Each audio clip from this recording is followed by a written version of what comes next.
Hello and welcome to this feature interview. I'm Emily Carrier. In the United States, 48.5 million people are living in poverty. Minimum wage is not keeping up with the rising cost of living, and many workers struggle to afford decent housing. To date, one organization has helped build and repair more than 800,000 houses and serve more than 4 million people around the world. Habitat for Humanity's vision is a world where everyone has a decent place to live. Their mission statement is, quote, to put God's love into action by bringing people together to build homes, communities, and hope. Emory and Henry's student chapter is no different in this endeavor, building homes for families in need while building the character of the student volunteers. Here to explain is Vice President of Emory's Habitat for Humanity chapter, Johnny Blackwell. Johnny, thanks for being here today. Oh, it's a pleasure. Well, to start off with, can you explain the Habitat for Humanity organization as a whole? Well, Habitat, it was founded in the late 70s, early 70s, late 60s really, and it was founded by the Fuller family, and what they wanted to do is basically, they were a very Christian-oriented family, and they really wanted, something to give back to their community. They lived in an area where very, very poor quality of living, and they just wanted to really give back. So they started Habitat for Humanity, and then later on Habitat International, which has grown into, working all over the world. But really it just started from their Christian beliefs, and it escalated very quickly. So this organization helping those in need, and we have a campus chapter of Habitat. Tell me about that. How is it the same or different from Habitat Global? Well, our campus chapter is actually an affiliate of the Washington County chapter, which their main office is located in Abingdon, and basically we're just kind of like a little brother to them, and all of our work, building houses is done through them. And you told me you all are taking a trip soon coming up over spring break. Yeah, trips are something we really try to do here at the campus chapter, and we try to take usually 2 a year, a fall break trip and a spring break trip. And this year for spring break, we are going to Jonesboro, Georgia, which is about 5.5 hours away. And we've been to Georgia before, but this time what's really special about it is we're actually, while we're there, normally we will stay with a church or, at a community center.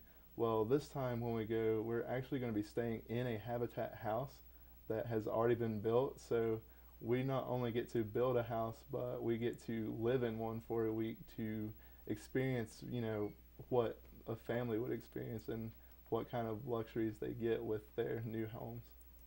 So you're going on this trip. I know you have some experience with Habitat in past years. Walk me through what it's like building a Habitat home.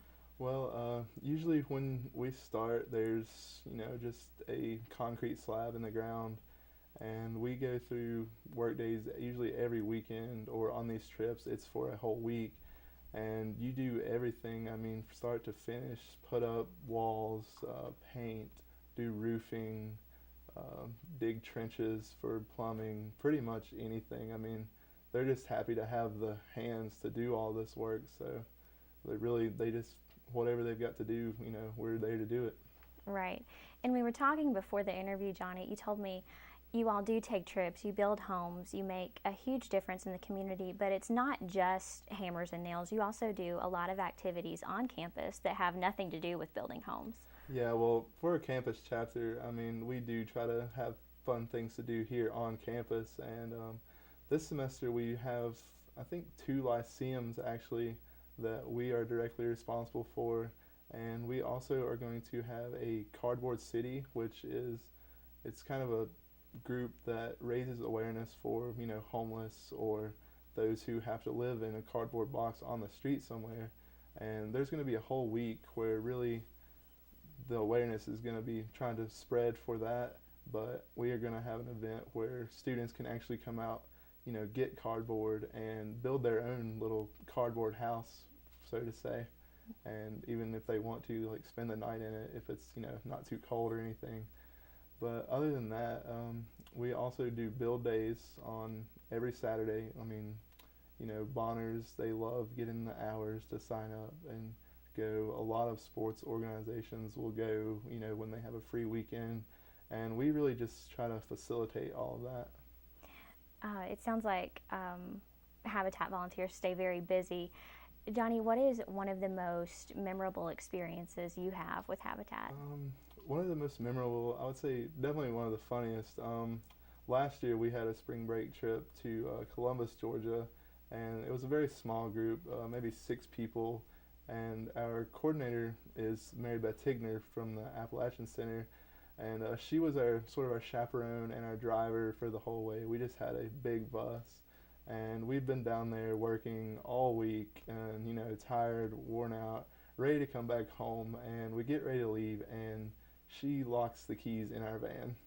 So we're ready to leave. All of our stuff is out in this parking lot in Georgia. We're tired, you know, about to fall asleep, and we just have to hang out in the parking lot for about an hour before we can go home because she locked the keys in our van. So it was really a funny experience, and just kind of unwind from the whole week of working. We just goofed off and, you know, sat around in the parking lot and recapped our week. So that was definitely one of the most memorable experiences for me. Well, it sounds like Habitat has not only taught you how to build homes, some great skills, but how to roll with the punches as well. Oh, yeah. If there's anyone listening to this interview that wants to get involved, maybe get in on some of these trips or come to some of your build days, how can they find out more? There are several different ways, really. The main way is to contact Mary Beth Tigner in the App Center. I mean, she's there mostly every day of the week. Just stop by and see her.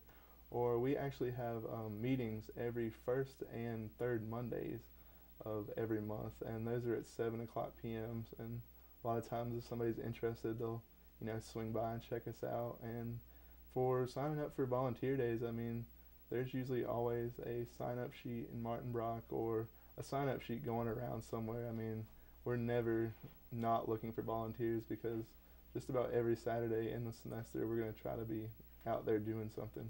Okay, well, Johnny, thank you for being here today, and I look forward to seeing what you all bring back from Georgia this spring break. Thank you for having me. This has been your EHCTV feature interview with Johnny Blackwell. I'm Emily Carrier.